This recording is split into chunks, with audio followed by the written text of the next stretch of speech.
Isa ka tricycle driver nga nagabaligya sang ginadumilian nga droga dakop sa buy-bust operation sa barangay Bacau, Mandurriao, syudad sang Iloilo. Si Daryl Marie Sarmiento nakatutok. Sa ginpatigayon nga buy-bust operation sa barangay Bacau, Mandurriao, syudad sang Iloilo, nakuha sa sospetsado ang 3 ka plastic sachet sang ginapatihan shabu nga nagabalor 5 pesos kada sachet. Bali, naka-graduate na sa tukhang pero sige pa na balik-balik yun Bali, nag-ibalik siguro sa pagbaligya sang natapos sa eskwela di sa aton nga rehab.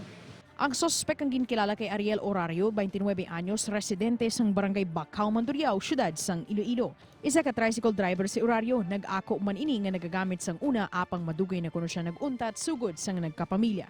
Ano tani kay hindi na naman ni malubag. Gagamit kaya.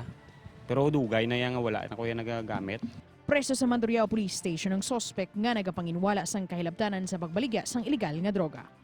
Daryl Marie Sarmiento, One Western Visayas.